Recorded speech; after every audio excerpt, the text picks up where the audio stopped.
any money or anything of value, or North Providence,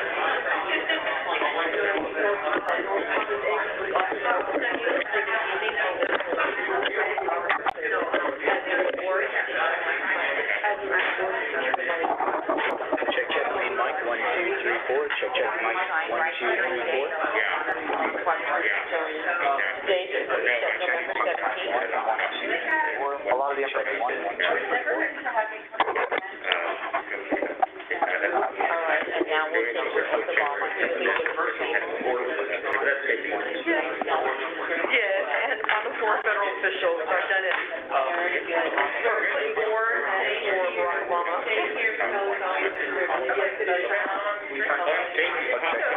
I should have come out of this to stop someone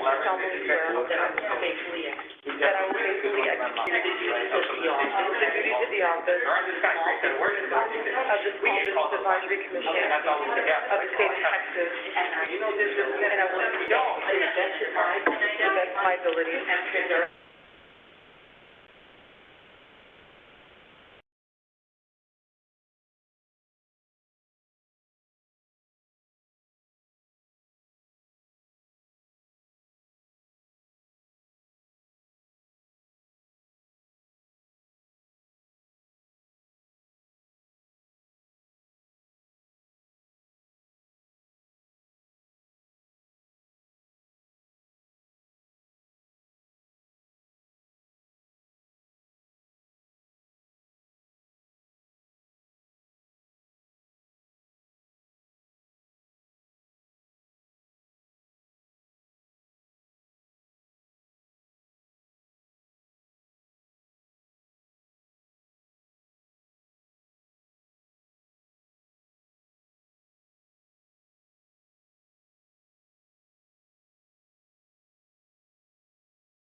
I gave my last one out. 1, 2, 3, 4, podium mic. Yeah, sure, thank you. 1, 2, 3, 4, mic check, podium. 1, 2, 3, 4, mic check. 1, 2, 3, 4, mic check. So I'm unmuted on the WebEx, and all, like, the main, all the buttons In my office, but main spider phone line. then I have one that I usually put on. One, If I need a fresh shiny one. Okay, yeah, I just want to, and you need to do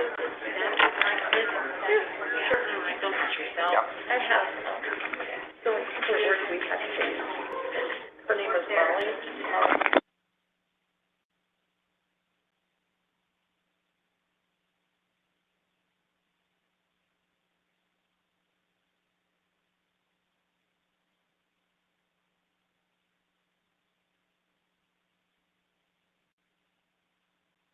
In that area of the world. Correct. Everything just went back to green. You know. 1, 2, 3, 4, mic check. 1, 2, 3, 4. Well, one time I had to order some. I mean, you should be getting to the bottom. I mean, it shouldn't. And I cut off the stem. What's that? And then I went to Walmart and just put it back in. Yeah, right. But you are getting that. Obviously before. Yeah, it'll be quiet. Okay, this is the small business advisory. That's right. Okay. Thank you. Aren't you still in church?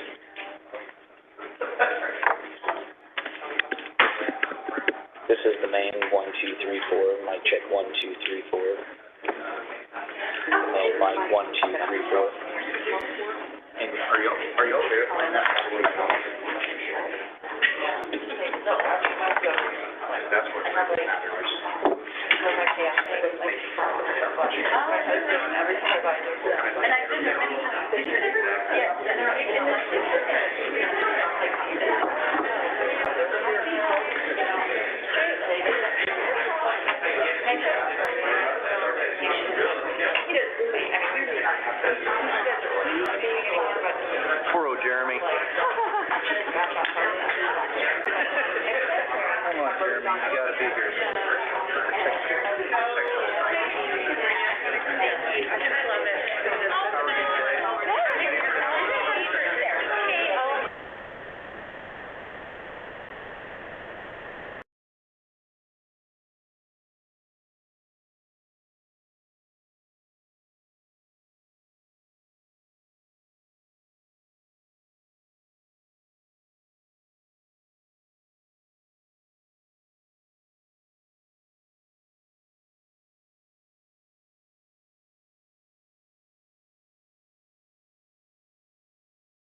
meeting has been, the meeting of the Small Business Advisory Commission is being called to order on November 17, 2021 at 10:07 a.m.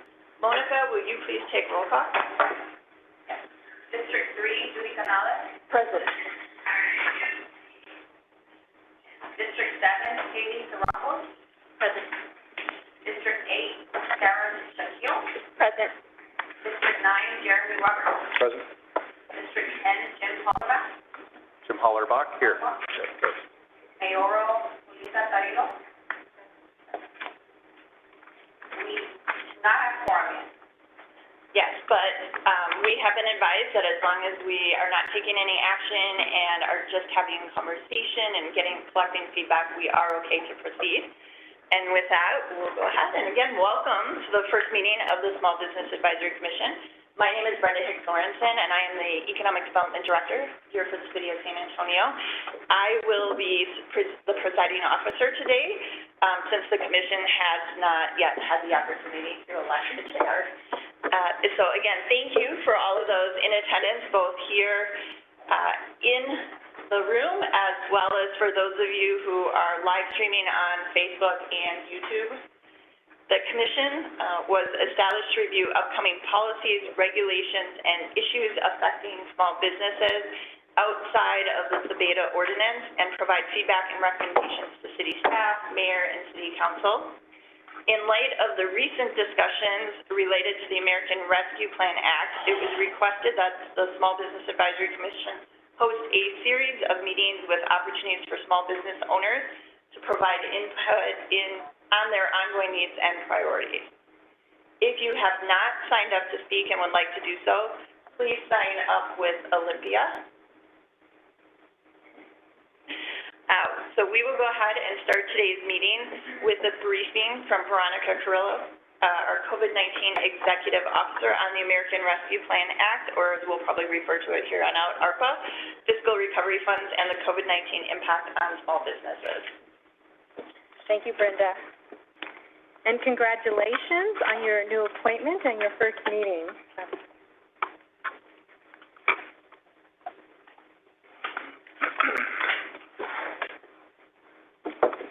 So my name is Veronica Carrillo, and I am the Executive Officer of COVID-19 for the City of San Antonio. And I'm here today because of the negative impacts of COVID-19 and to discuss funding that has become available through our federal government. So to provide some historical context, there have been 6 legislative actions that have taken place to address the negative impacts of COVID. The most recent one, of course, is the American Rescue Plan, or as we like to refer to as Arfa.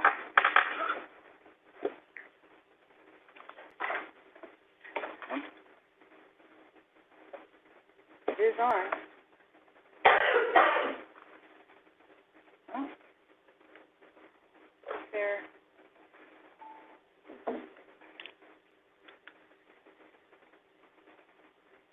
Our agenda for today will include some background on the American Rescue Plan Act and where we are at in terms of the city's strategic plan and where we're at in terms of building the spending framework for Arfa. We'll also discuss the Commission's role as it relates to the American Rescue Plan Act and then discuss some next steps. Now, on October 20th, we began our community engagement process. And as part of the strategic plan, we met with Council. And Council has requested feedback from our small business community. What we want to hear is where the small business community is at today and what are the needs to proceed going forward. So to provide some background on the American Rescue Plan Act, the Act was passed on March of 2021, and this was a relatively large sum of money that was allocated. It was $1.9 trillion, and there were several pieces of this Arfa pie, if you will.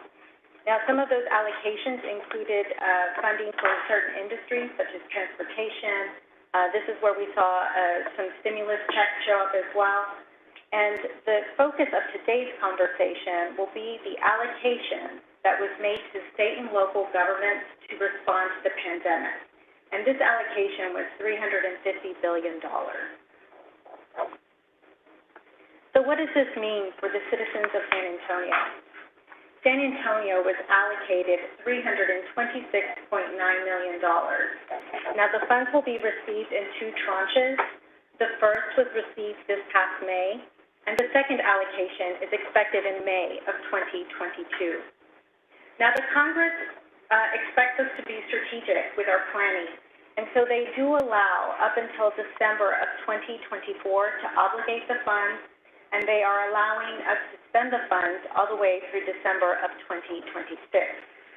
There are certain guidelines that the Treasury has outlined for us, and of course, we will be following those. Let me provide you with some examples of eligible uses of the ARPA funds. The first one I'd like to highlight is that it allows governments to replace public sector revenue. So this is the first legislative action that recognizes that local governments have also seen a reduction in revenue. And so it allows governments to provide government services to the extent that they've experienced revenue loss. The second category, and probably the most obvious, is that we can use the funds to address the public health pandemic. So really anything that can help mitigate COVID-19. The third category, and probably the one that is of interest to this audience, is the funds can be utilized to address the negative economic impact of COVID-19. That includes families and households, small businesses, impacted industries such as tourism and hospitality. It also allows for premium pay and for those essential workers. And essential workers are those workers that were on the front line during the pandemic and continue to be on the front line. The last category that I'll share with you is water, sewer, and broadband infrastructure. So governments are allowed to make investments in clean drinking water investments, wastewater, and stormwater infrastructure. We are also allowed to do broadband access, so we can use that to help with the digital divide. Now, the city's strategic approach is in two phases. We've just completed phase 1 through the fiscal year 22 budget. With phase 1, we stabilized our budget and addressed immediate community needs. We are now in phase 2, and we are seeking community input through this engagement process. Now, once we have an understanding of the community priorities, we will then look to our other entities that have received ARPA funds and see if there are any opportunities to leverage the funds. This slide illustrates how we've used the funds thus far. As I mentioned, we've received an allocation of $326.9 million. And through the fiscal year 22 budget, we allocated $97.5 million to stabilize the budget. We used $46.5 million in the general fund and $51 million towards the hotel occupancy tax fund. That leaves us with a remaining balance of $229.4 million. Now, these are some guiding principles that we introduced to the Council on October 20th. The first three, and I'll begin with the COVID-19 response, these also will make up the strategic spending framework. So we are recommending, obviously, that we would use the funds to respond to COVID-19, also that we address immediate community needs. And the third category is to use the funds to identify impactful investments. Now, we all know that there have been certain populations that have been disproportionately impacted by COVID, and if we can identify some long-term investments to hopefully address some of the disparities that we saw during the pandemic. The last two categories are leveraging partnerships, so we are well aware that the county has also received ARPA funds, around $388 million. We also know that there are school districts here in San Antonio that have received funds, as well as the So once we understand the community's priorities, if it makes sense to partner with any of these entities, we look forward to doing so. And then regarding the one-time investments, it is our recommendation that we use these funds for one-time investments because the funds are one-time in nature, meaning that we're not expecting to see these funds coming in from the government on a yearly basis. So these are the three buckets that I'd like to share with you today in terms of the city's spending framework. The first is the responding to COVID-19. City staff has made a recommendation to allocate $50 million towards this. This includes things to have funding for vaccination, testing, to have protective equipment for our employees, and some for contingency. The next two areas are where we are seeking community input, and that is on immediate community needs and impactful investments. When we're discussing immediate community needs, some ideas have included utility assistance, arts, and small businesses. When identifying impactful investments, some of those ideas have included mental health, domestic violence, homelessness, economic development, resiliency hubs, and infrastructure in qualified census tracts. So at the discussion with Council on October 20th, we did receive overall support for the guiding principles which I've shared with you today. And some of the discussion regarding their priorities have included utility assistance, small businesses, arts, mental health, street drainage and park infrastructure, addressing the digital divide with broadband access, and some youth programs. I do want to share with this commission that since the inception of the pandemic, the city has allocated support for small businesses with $45 million in grants, $2 million in PPE, and a little over $1 million in outreach and home hub programs. So what are we looking for from this commission? The goal is to understand where small businesses are at today and to identify how can these ARPA dollars best serve the small business community to move forward in a successful manner. We will then share those priorities and that feedback with Council on December 9th at a session.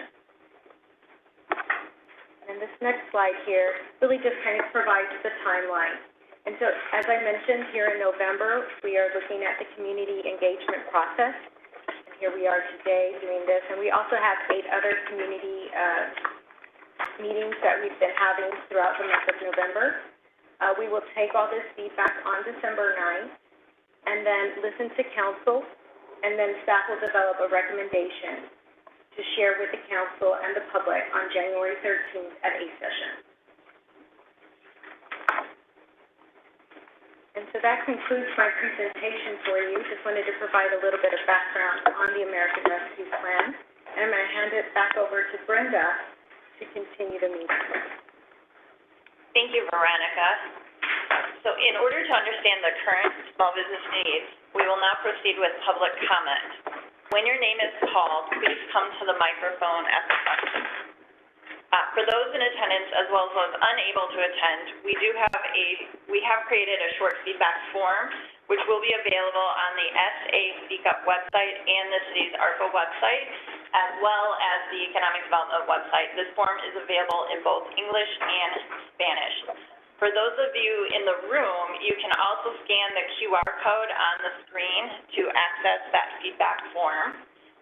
And again, as Veronica indicated, the information along with today's comments and the comments from our next meeting on December 29th will be compiled and provided to you, the commission. Please call. First one is Martin Gutierrez.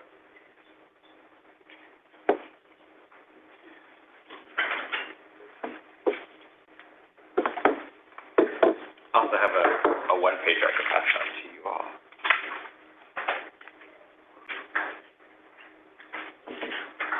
And I would like to note, about is Mr. Gutierrez is getting ready to present. We do not have I have not set a time limit for speakers. However, we are just asking that everybody be cognizant that there are a number of speakers signed up, and we do want to allow plenty of time for the commission to have discussion as well.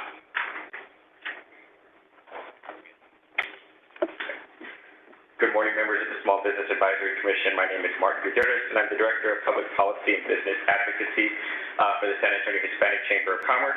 We are comprised of more than 900 members, mostly small, locally owned businesses. Our mission is to be an advocate for Hispanic business and Hispanics in business.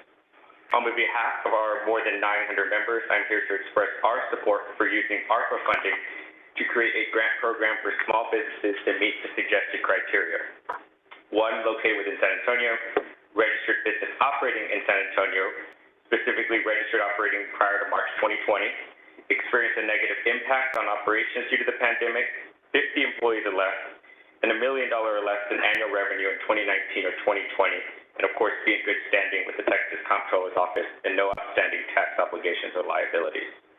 According to the San Antonio Small Business Ecosystem Assessment conducted by Next Street and Common Future, since the start of the pandemic, total small business revenues has decreased by 45%, and the number of small businesses open has decreased by 35%. Another study by Smart Asset showed that there was a 40.2% decline in the number of small businesses opened. In a most recent Goldman Sachs survey, 88% of small businesses still need additional economic relief given the rise of new COVID-19 strains. We strongly believe economic relief in the form of grants would help small businesses recover from the pandemic and speed up our local economy. Therefore, the San Antonio Hispanic Chamber of Commerce urges you to support direct relief in the form of the grants for small businesses that have been adversely affected by the pandemic. Thank you for having me here this morning, and happy to answer any questions. My contact information is on the bottom of the one-pager. Thank you. Thank you. Olympia will now identify the next speaker, and Olympia, if you may also indicate who will be following. Thank you. Next one will be Misha Hall Russell, and to follow it is Cecily Montañez.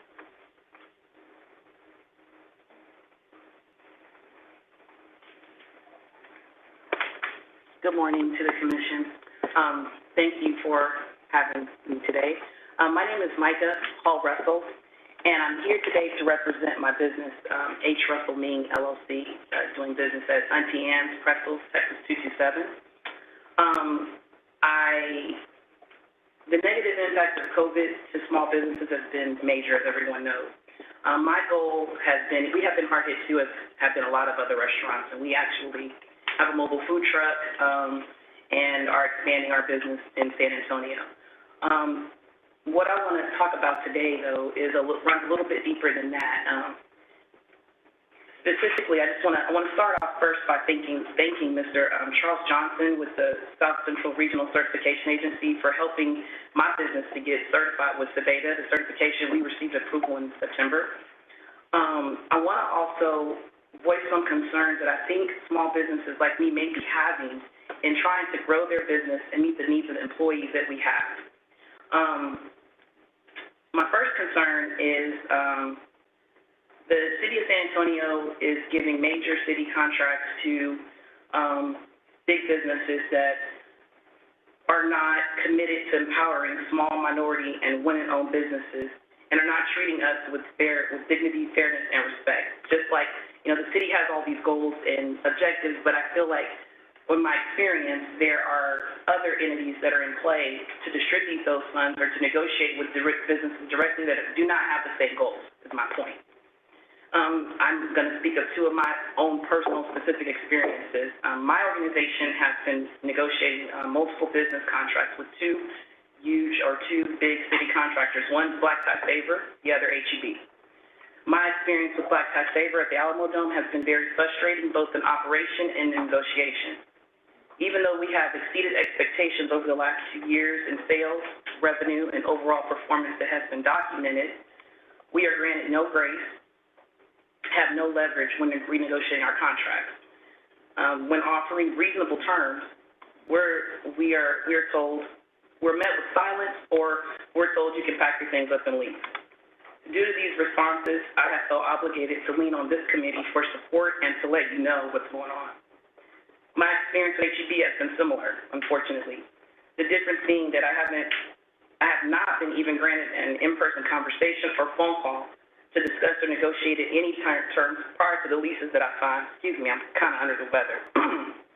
In April.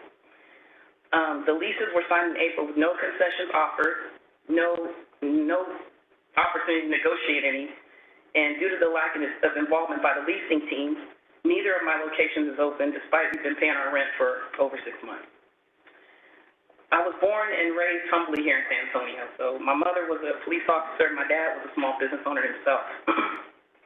After going to law school, I decided to follow my dad's footsteps, open my own business. It's disheartening and pretty unjust in my opinion, especially when my team and I are doing everything we've been asked to do and are acting in good faith. I'm here today just to say that I'm sure that I'm not the only business experiencing this, so I wanted to speak up for number one and to let you know that COVID has had a major impact on us, and if we are going to be able to offer higher wages to our employees or in light of the major inflation going on, or offer more benefits and child care subsidies, things of that nature, to help our employees make it day to day, we need to have a seat at the table that's meaningful and that can make a difference for the small businesses here in the city. So I just wanted to end by saying any feedback, recommendations, or assistance by the committee would be greatly appreciated.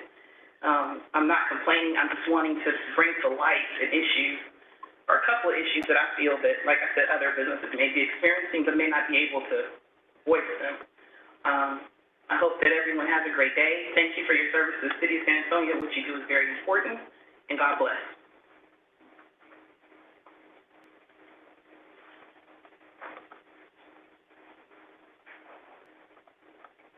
Thank you. Next up, we have Cecily Montanez, followed by Bonnie Berkeley.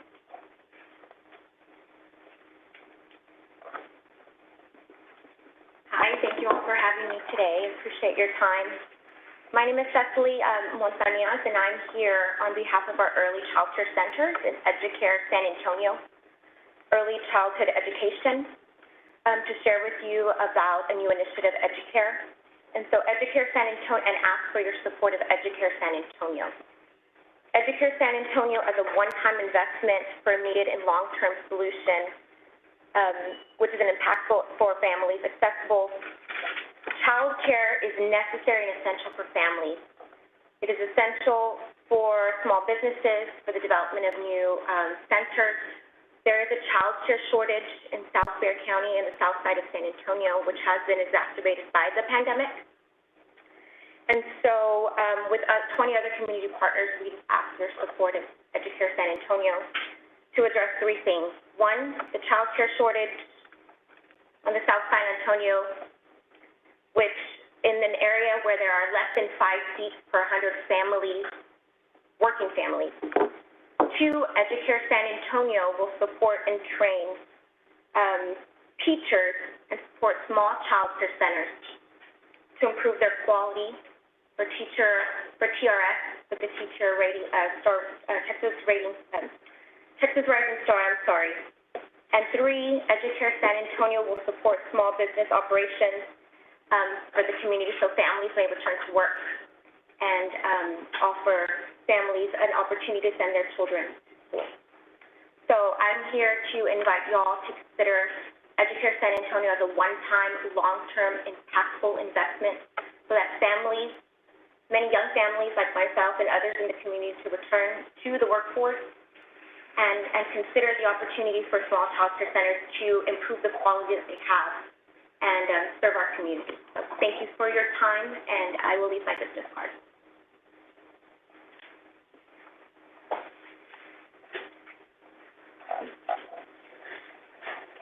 Thank you. Next up, we have Bonnie Berkeley, followed by Lindsey Lindberg. Hi, good morning. I am representing the Social and Health Research Center, which is a nonprofit located just a few blocks away from here. And I wanted to come today to advocate for nonprofits in the small business sector. A lot of times we get kind of left out of these investment opportunities. We have similar business models and we have similar impacts from COVID. just because they're nonprofit, I feel like doesn't need to be left out of the funds. A little bit about us, we are a nonprofit committed to the social and health well-being, particularly of communities at risk. We do chronic disease prevention education, particularly surrounding type 2 diabetes and heart disease, which we know are risk factors for COVID and whatever the next pandemic will be. We know that in the world of public health, disparities are not a new thing, unfortunately. They exist within the preventable chronic diseases that we see that ravage particularly our Hispanic and Latino low-income populations here in San Antonio. Our mission is to help create systems that provide health equity, not just equality, for these marginalized communities. And as we know, healthier communities equal a healthier San Antonio and a more economically viable San Antonio as well. We also have a coordinated school health program that educates children and parents in health education, and are working on developing digital resources for our kids and our now digitally native kids to provide them with the health knowledge that they need to grow up and be successful community members and our future in San Antonio. So thank you all for holding these meetings and for listening to us and for taking our feedback in when you're making these decisions later on. Thank you.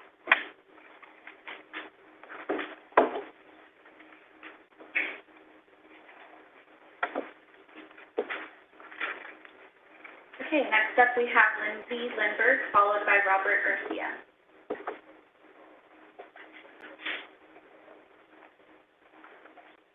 Hi, good morning. My name is Lindsey Lindberg.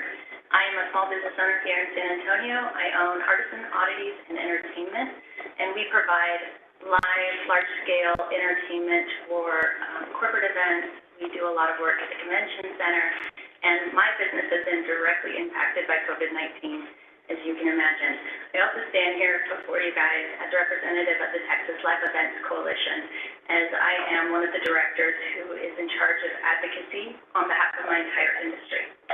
So I just want to start by saying that, as you can imagine, in the live events community, we have been the puppets on the string of COVID for the last 18 months. My company, which was doing really well in 2019, we netted over $650,000. It was a really fantastic year for us. 2020 went off a cliff, and we were down 73%. The only reason we had the other 27% was because we had a really good January, February. As soon as COVID happened, our entire calendar cleared off, and it didn't come back until the governor started lifting the mask mandate. But then, as we know, with the Delta variant, it came and it wiped 2 more months of confirmed contracts off my books. I've kept track of all of this, so if anybody would like to see paperwork, I absolutely can show you. In Q1 and Q2 of just this year, in 2021, we were down 90%. So one other statistic I brought was to tell you that 78% of live event workers were furloughed. 80% of all of our businesses lost 60 to 90% of their business due to COVID. I'm here today to say that we are struggling still. There were a number of great programs that came through to help businesses that were severely impacted, like the Restaurant Fund. Save Our Stages was very good. But in the live events and hospitality industry, we especially feel that we were just forgotten. One of the reasons is because we work behind the scenes.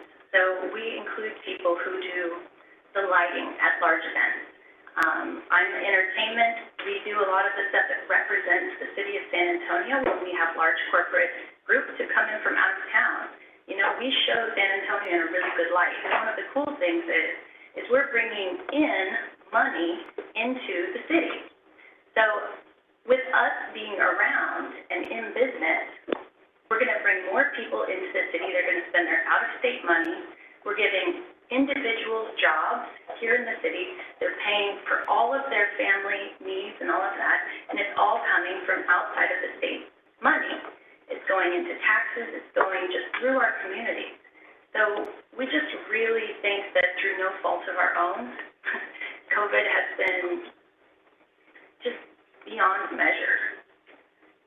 I thought I had a really good 4-month plan for my business. Actually, I had 6 months of saving. I thought I was so smart. Nobody can save enough for 18 months, and we're doing our best to survive. So I'm so excited. Once I read Arfa as soon as it came out, and I was so excited to find out that hard-hit industries such as ours, live events, hospitality, we're included. We're included. This is exactly where money for our industry is supposed to come from. So what I'm asking for is at minimum $12 million that would go to one-time grants directly to small businesses in San Antonio. This is not going to make people whole, but it will just help with the negatives that are on our balance books. And I can tell you right now, as you guys know, hiring is a big problem in the hospitality industry. We need extra money so that we can raise rates, because right now, we're operating on a shoestring. We can't afford to pay these amounts that people are demanding to come back to work. And we as small business owners are just about to lose it. So anything that our city can do with the resources that you have at hand will be greatly, greatly appreciated. Does anybody have any questions for me? All right, I realize that I probably should have brought you a one-pager. I promise I will email it as soon as I get a good email. And thank you guys for being here and for listening and for volunteering your time to be on this board. Thank you very much.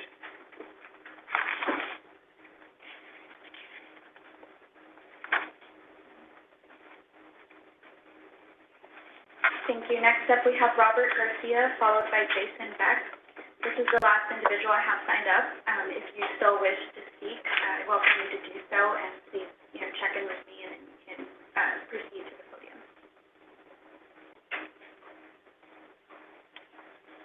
Good morning. Thanks for having me, and thank you for, again, volunteering your time. I also like to thank all the small business owners and nonprofits that showed up today as well, too. My name is Robert Garcia. I'm from Robert Garcia CPA PLLC, where I have a CPA guy. It's kind of our branding. Have been a small business advocate for quite some time. Actually, was kind of running my career parallel to the firm, right? Very reactive. In July of 2020, during the pandemic, we decided we were going to come out full time, right? It's kind of weird. Corporate America was telling me, "What are you doing?" Small Business Committee was saying we need help. And so we took that jump, and it's been great. We've met a lot of people, but we've also heard a lot of the same things that we're hearing today. We've also, firsthand as a CPA in the small business community, have seen the impact of the grants that have come out. And so a couple of the things that I really would like to kind of see that I heard, and some confusion that we saw when the CARES Act rolled out and some of these other things that were being rushed, right? Like being rushed for a reason.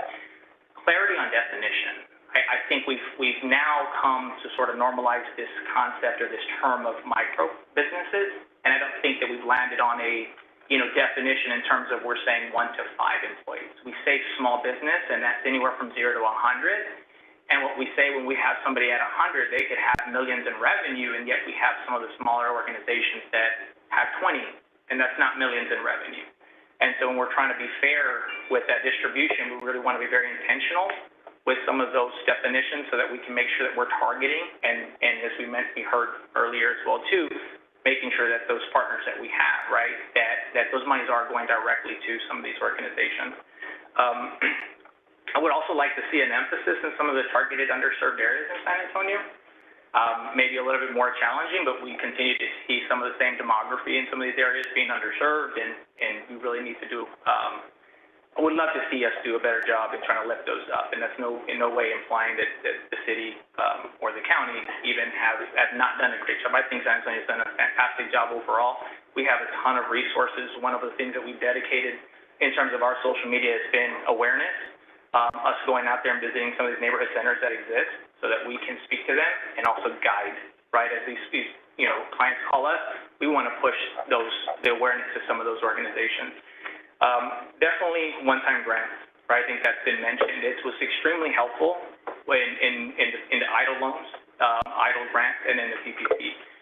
it was impactful. We see the labor shortages. We're seeing a rise in demand and wages. We're also seeing supply chain issues as well, too. And that's causing an issue as well, too, in trying to just kind of maintain and keep that bottom line. I would like to see some underwriting, right? We saw when the independent contractors, they got added into the PPP and the EIDL loans, right, because, you know, they weren't really formalized, right? They didn't have an LLC, didn't have a separate bank account, right? They didn't have this education. And so I would like to see if we could underwrite. I know I think I just saw one of the House Bills 936 or something for veterans, right, that came out, and they underwrote those for 5 years, including any franchise tax as well, too. That may be kind of a big ask, but that's definitely an opportunity, right, to legitimize some of these businesses so they can show up to some of these contracting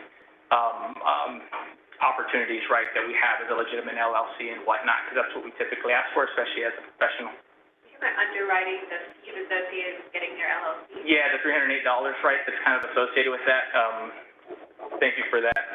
I'm going to also kind of suggest, one of the things that I have seen, and you know, as well too, is again, we go into sort of cost. I would like to see some more banks, institutions kind of offer some more friendlier small business accounts, fee-friendly. You know, if you don't have the money coming in, you can't put the $2,500 in there, that $15 starts to eat up really quickly in terms of that bottom line, and we really want them to reinvest that.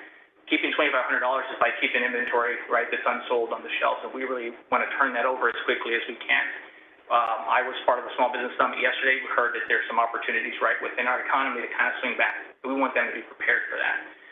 I would also like to see some collaboration, and in particular for the CPA community, right? We have some amazing neighborhood centers, and we have some amazing directors of small business launch through all of these different organizations that have made a meaningful impact. But I would also like to see more collaboration through CPAs, right? We often get asked some of the same questions, or we get deferred some of these bookkeeping, financial, tax planning kind of questions that are really important, because without that, we get to tax season and all of a sudden we owe $10,000, but we don't know where the money went, right? And that's a very common question that we get, and so we really have to kind of work through some of that stuff, and I think we have some amazing CPA firms in town that can sort of provide some of these pro bono type of services in addition to selling their services.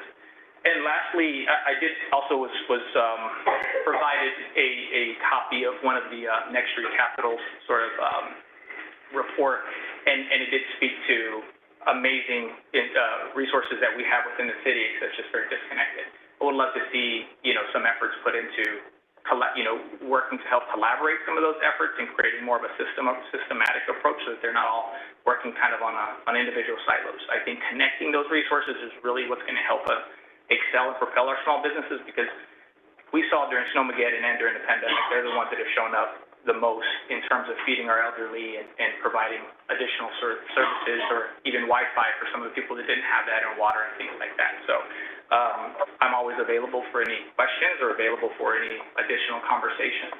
I really appreciate y'all's time. I appreciate the small businesses that took time out of their day to be here as well, too. So, and thank you again for the opportunity just to be here and speak. So really appreciate it.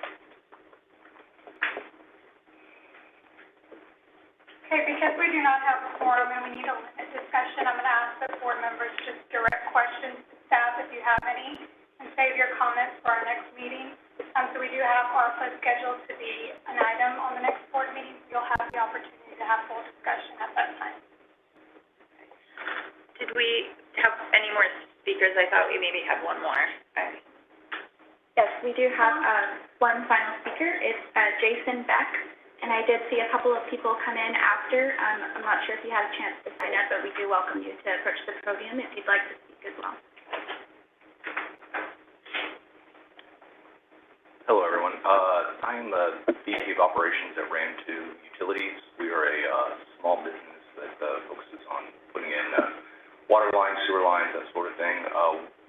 We were encouraged to see that funding is allocated or can be allocated for such projects for water infrastructure. It is a key and important piece of a growing San Antonio, and is definitely one of those things where south side of town and some other areas, they've been underserved for a long time. I think a lot of people see big development and utility projects and think, you know, the larger developers, oh, that's big business, or larger companies. They hire a lot of subs, and due to the tightness of skilled labor have been reaching out to subcontractors more and more to find reliable work. So investing in water infrastructure is investing in small business. And as supply of material and labor become tighter over the next couple years, it doesn't look like that's going to be abated anytime soon. It's going to squeeze your smaller contractors more and more as material gets more expensive, and being able to procure that material becomes more difficult. So just wanted to reemphasize that yes, those are important, and the city of San Antonio would be well served to spend the money on water infrastructure, sewer infrastructure, and make our community a better place. So thank you very much. All right, thank you. So just again, confirming one more time, if there's anyone else who would like to speak, please, if you could please come to the podium, but we'll also make sure that you sign up, please. If you just want to introduce yourself, and then again, we'll have you sign after you speak. Thank you so much. Okay. Good morning, everybody. Thank you for having me here. Thank you for your service and allowing us to come together to speak today on the American Rescue Plan. My name is Anthony Rose, and I'm the founder of United by Design. We are an art agency that deals in large-scale art, murals, sculptures, and digital art installations for brands and businesses across the United States and some global areas. I wasn't planning on speaking today, but I wanted to have an opportunity to come up and talk a little bit about creativity as an economic developer and the opportunity to service really four main groups. One being the artists themselves, who have been heavily impacted by COVID-19. There are resources out there, but they are very limited. And as independent contractors, it can be very difficult on them coming tax season, paying fees, things that Robert had mentioned a little earlier. But there's an opportunity here to activate that group of talent here in San Antonio. The second group is small businesses.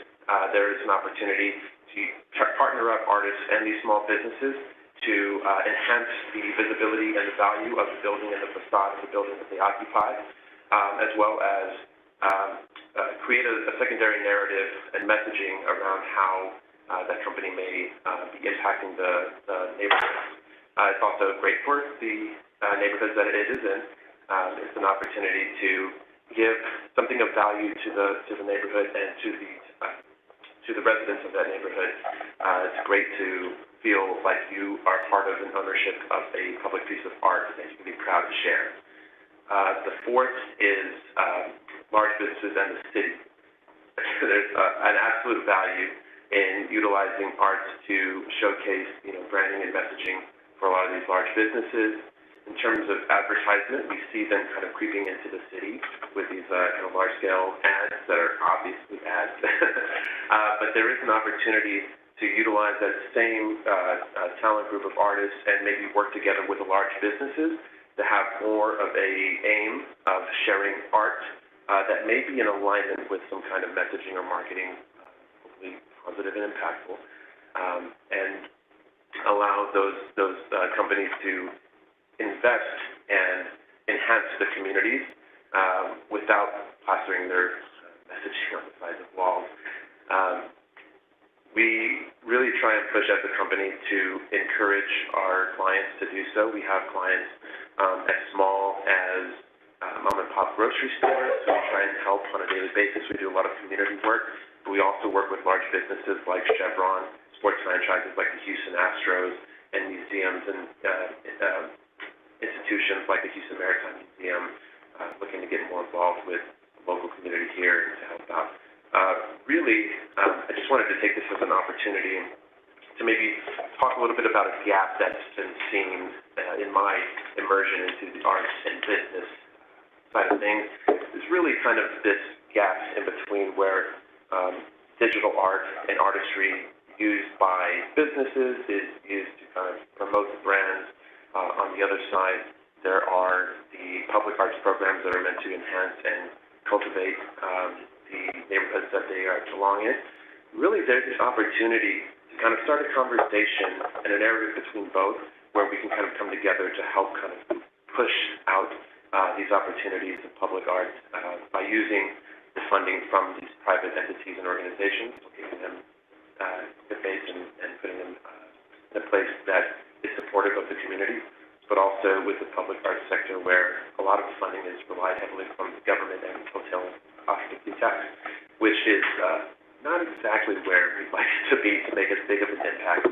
We started to see the impact of that type of programming here in downtown San Antonio with Central San Antonio, who's done a great and amazing job working through the Arts Everywhere program to put up murals and artwork throughout downtown San Antonio. I know that there are some economic development agencies here in the city that can utilize the learnings and the teachings that Central has to offer, as well as what we can help out with as an organization, United by Design.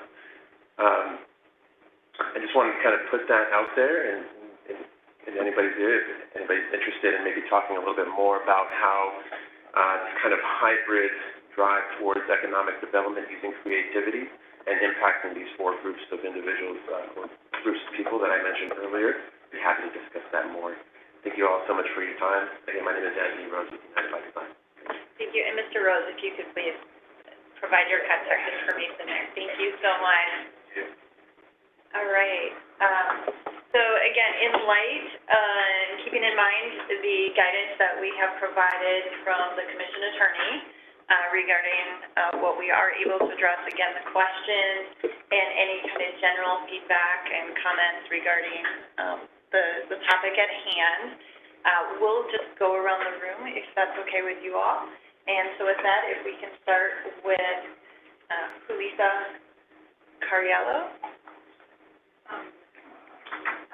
Thank you first for our first meeting, right? I think all of us have been waiting for this to happen, and I know that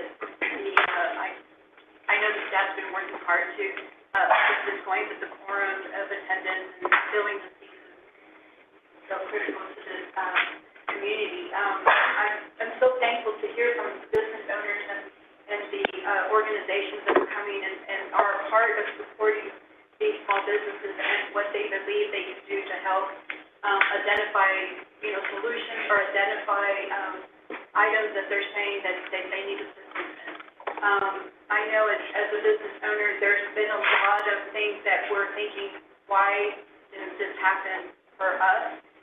When there was rent relief done for the residents, there was not rent relief for the businesses. That was the big thing that could have helped the grace period negotiating of that. I've been taking notes of everything you guys have been saying, and so I do think there's a lot here that we can do to put together a good plan, so I'm excited for that. My biggest concern is what you guys have mentioned on the labor shortage. Workforce development is a really big thing, but workforce development with our existing businesses is huge. We don't want to lose our workers just because we're going to train them. We need to find a way to do that.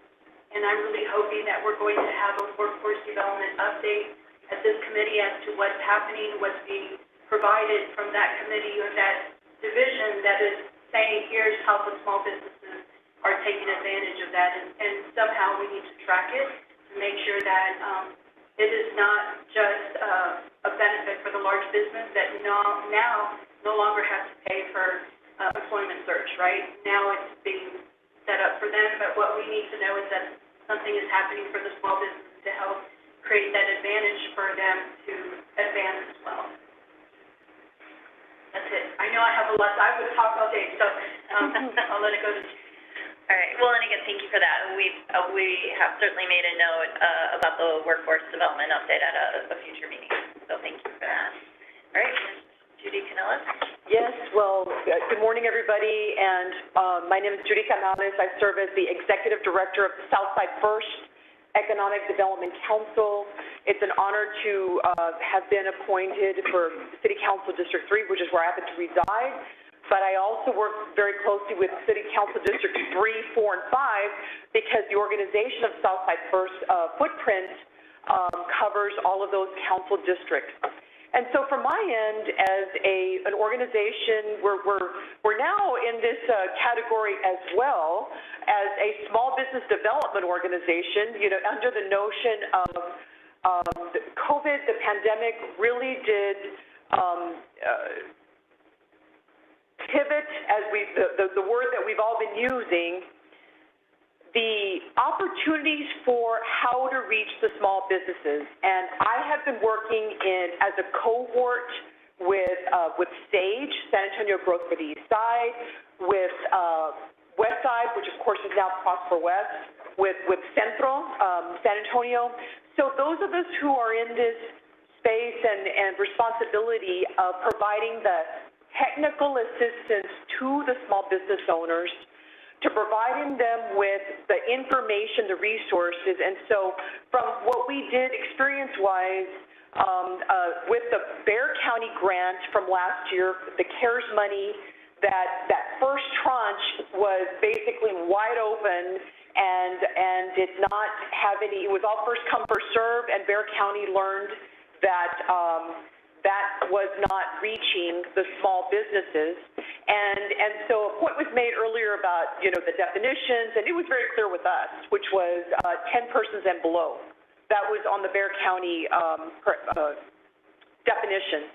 And so, and there were already the gentleman that from the Hispanic Chamber, the recommendations, we operated with Bexar County on pretty much very, very similar criteria that's mentioned it was mentioned in his one-pager. Very similar. I think the one difference would have been we didn't go as high as 50. But, and we didn't call the shots. That was Bexar County. And then, of course, the city of San Antonio did the same kind of work. We were able to, again, successfully work with the small businesses, and we managed to pull it off there on the south side and to get them to be able to apply for the grant funds. So some really on-the-ground, hands-on, and just recognizing the fact, too, that not everybody knows how to use the computer. Not everybody knows how to, sometimes applications have they're complicated. And so that helping hand was huge.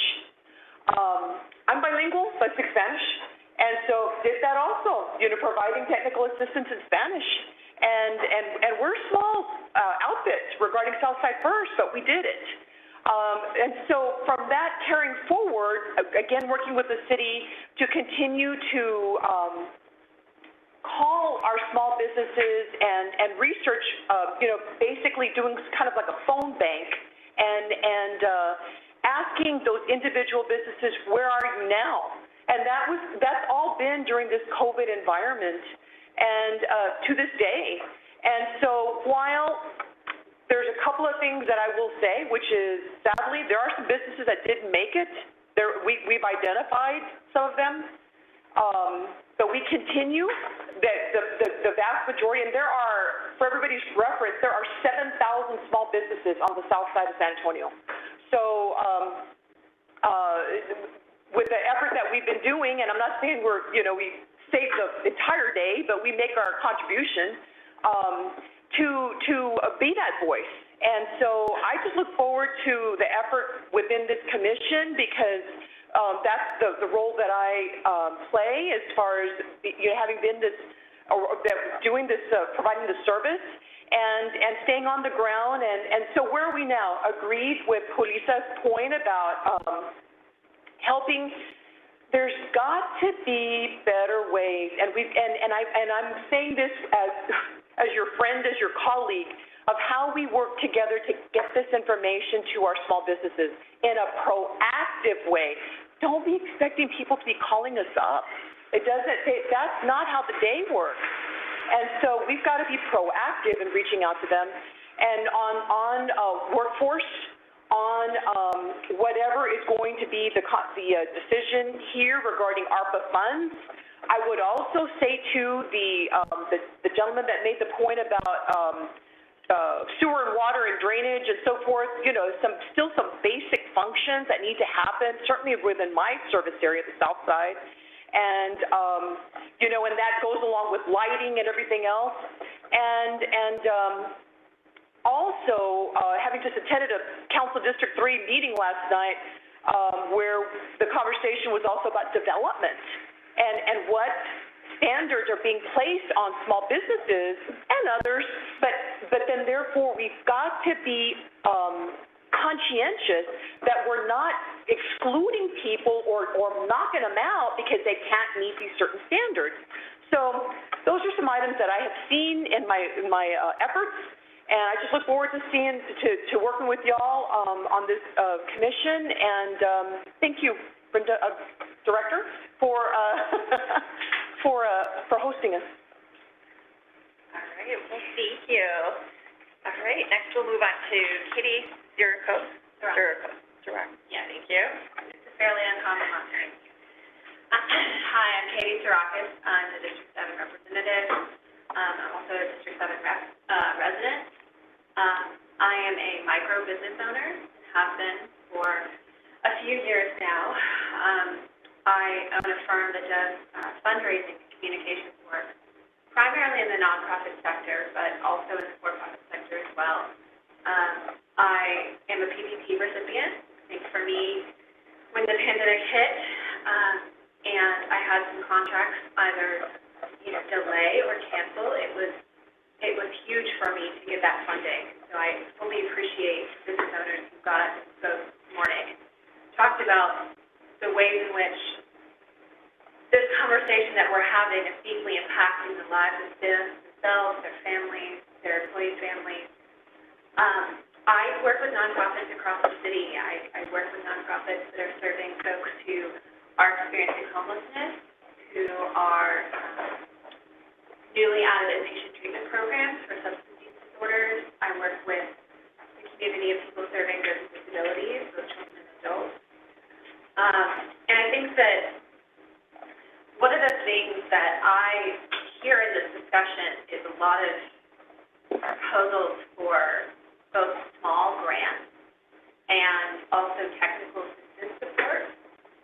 I appreciate Robert's pitch to have CPAs support small businesses because I think that, that sort of professional service is out of the reach of a lot of folks. And I know for me, having been able to, experience an uptick in my business and have the cash flow to hire a CPA in the past year specifically was really important for me to be able to get my QuickBooks in order. Small thing, but it makes a big difference, especially if you're a solo business owner. So I think that, my question is, to your point about how these things are coordinated, I know that there's an item here on this impactful investments column, the Resiliency Hub. This is a concept that I have not come across as of now, but I am curious to know how that concept applies to this conversation, particularly as it relates to coordinating some of these, what is often termed by my clients resource and referral services. Right? This is a common concept in the nonprofit world. This idea of maybe you have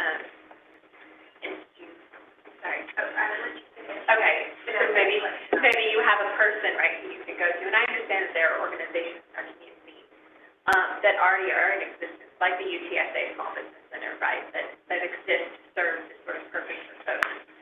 So I'm curious to know Resiliency Hubs, what that means. I think the other point of feedback is I do a lot of grant-based fundraising, and I know that specificity rules the day, right? Like I think you have to know what is it that I want to do, right, and how much is the price tag associated with those efforts. So I think that, I've heard a lot of great small business grants, grants for child care centers, grants for live event staff, grants for artists and those working with artists. And my, point of feedback, and I'm happy to take any of that and follow up via email or whatever the appropriate channel is if you have a specific range, right, share that with us, because I think that information is helpful. I have a daughter who is 7, single parent, and I have to have childcare, right? Like that's a non-negotiable essential thing. I don't know how much it costs to run a childcare center. So I think that having information about what is it that you need specifically would be really helpful for this commission. Thank you. I just wanted to respond a little bit to the question regarding Resiliency Hub. And thank you for the question. It's a really good question, actually. I should explain it during the presentation. So a Resiliency Hub is a center that would be set up during an emergency. So for example, during the winter freeze, we set up a hub, if you will, so that residents could come and have a warm place to stay and have some resources available. So through the budget process, 4 hub centers have been allocated or budgeted for at this time. And then we will be going out to the community to figure out where exactly would be the best locations for those. The reason that they're on the list now is if that is something that the community desires, maybe we should look at adding more. So maybe if there was a desire to have one per council district, something like that could be considered. All right, thank you. All right, next we'll move to Sarah Shaquille. Good afternoon, everyone. I'm honored to be here as a small business owner myself. All these stories have been, they sound all too familiar. I was also granted PPP money. It was very, I was appreciative, but that money goes fast, and with all the obligations to where it has to go to, it goes quickly. So I feel the best way to handle this, which I would offer up, is a two-pronged approach in that we first help these small businesses. I've heard in the small business community, many people don't know how to start the process of getting these funds. Helping them with the process of the funds, making it well-known, how to, where to go, what resources to use, and then through the process also have them understand what will go on in that process and help them manage all that. That is, I've heard from too many business owners that it was too overwhelming, so they didn't even look into getting help. I feel that's our obligation as being on this committee. We need to work on a grassroots movement so we can help these small businesses. And number 2, workforce development is very, very important. Getting trained up employees moving from blue collar to white collar, but also making sure we're backfilling those blue collar positions, because the industry I'm in, majority of my employees are blue collar employees. So what's happening is, yes, we're training for these white collar positions, but leaving a big old gap now. Whereas COVID has come in and people already don't want to work, and now we still don't have employees because they're moving up, which is great. I want to see employees move up, but we have to make sure we are structuring it in a way where we can backfill for those blue collar positions. And that's my approach on this committee. Thank you. Thank you. Mr. Jeremy Roberts. How you doing? My name is Jeremy Roberts. I am a consultant at Adobe, and I'm also an adjunct professor of marketing at Texas A&M San Antonio. I teach marketing, and a small business owner supporting a consultant for small businesses, mom and pop shops, but also working with some contracts around the city. One of the things that I think is unique with my approach and my understanding, I love everything you guys have said, so I'm not going to repeat anything. I just want to empower what you guys said. But for me, it's understanding that integration of how the funds should be spent, and then, how do I say it best? There's a fine line between the empowerment of getting somebody to want to get back to work, right? I love the idea around the training, but there's something else, right? It comes back to what a lot of people said about, childcare. A lot of people want to go back to work, but they can't go back to work because you have a child at home, right? It's the empowerment of those people wanting them to get back to work, but also the empowerment of those small businesses trying to figure out how they can go and have an opportunity to thrive. But then it comes back to infrastructure we said about the water earlier. So for me, I need to see more data. I want to understand what that mix is of, what it's going to take to empower those people to get them to want to learn, because as we all say, you never want to give somebody a fish, you want to teach them how to fish. It's that concept of let's teach you how to learn and teach you how to be ready for this new environment. It's all about this transformation from COVID-19. So for me, I'd be curious to see how we can have a session to where we can look at the data to see what is driving all the aspects of people empowerment, business empowerment, what needs to mix, because if you think about it, it's a combination of infrastructure, it's a combination of small businesses needing support, it's about having access to funds, activating funds, because nobody's going to just, understand how the process works. I've actually worked with Mr. Gutierrez over the Hispanic Chamber of Commerce. I'm actually on their board too. And one of the things we find out is that there's a lot of small businesses that are struggling to have that opportunity, but they just don't know where to start. A lot of times they're scared because they don't think that they're that type of small business that should be able to ask for money. They're a small mom and pop shop, the whole family works there, and it's just one of those things to where we have to understand that 70% or 80% of the small businesses here in San Antonio, that's really the encompassing number of businesses in a city, and it's the lifeblood. If small businesses fail, those big businesses are going to fail around them. I worked at Rackspace back in the day, and I remember when Rackspace bought Windsor Park Mall and we're moving in there, you saw a ton of small businesses thrive, and they all popped up because we had 3,000 to 4,000 employees in there, and they all needed those small businesses to do things like have services, daycare, dry cleaning, to eat. We all had to eat every single day, so all these small businesses started to pop up. But the thing is, Rackspace would not have been able to hold that position in Windsor Park Mall without the small businesses around us. So small businesses help Rackspace grow. So it's just one of those things. I'm not going to give the full credit to the big business. I'm going to give that full credit to the small business. They're the lifeblood.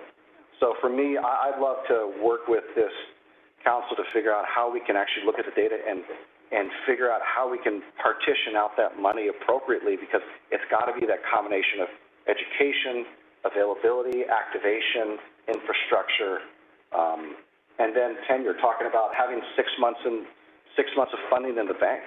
Not everybody knows that. I have people that come up to me all the time. Ask me, hey, I got this small business idea, and I ask them these really tough questions. How much money do you have saved up? Oh, that's a personal question. Well, we're talking about you, right? Did you know that, how's your credit? Oh, I don't want to tell you my credit score. Well, if you're going to have a small business with your own building, you got to use your own credit score to get your own water bill and electricity bill, and they start to panic and freak out because these are things they don't know. So a lot of it has to do with education. So, like I said, coming back to the main point, coming back full circle, is let's get some more information. Let's get some of the data, and I'm really excited about this council. We have a lot of great minds in the room and a lot of different points of view. One of the things the last thing I would say is what we're trying to do is use these funds with the ARPA funds is to create innovation.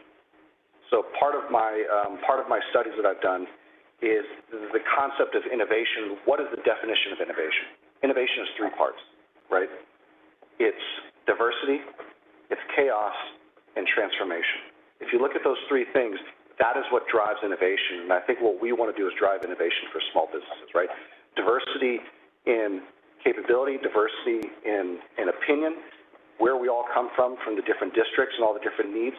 Chaos is not hectic, but it's the ability to say, I don't agree with what you're saying, but let's talk about it. Right? Let's have that approach to where we don't all come in and say, yeah, we've always done it this way, let's just do this. That doesn't work for me. And then the last thing is transformation. You got to force change. You can't do anything new unless you force change. And that's what it's all about, driving that innovation with what we're going to be doing with these funds. So, excited to be here. Thanks. Thank you.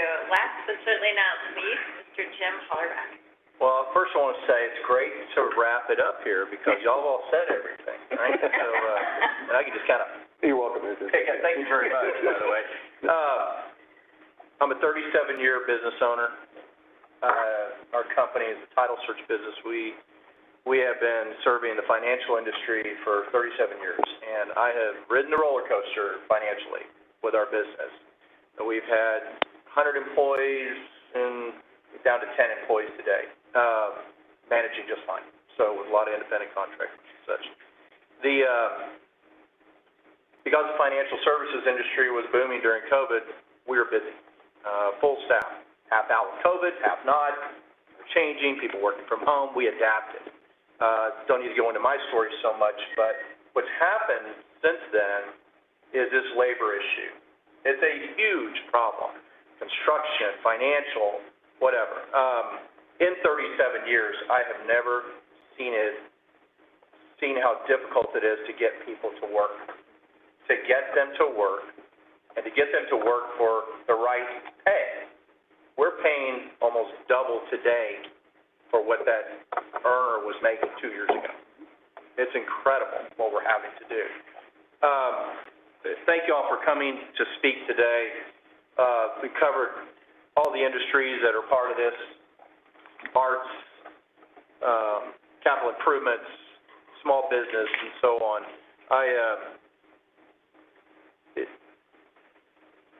Across that board, everybody's affected. They're all affected. Employees. I like the outreach. It's about outreach. How do you get this information to the people? I'm a PPP recipient as well.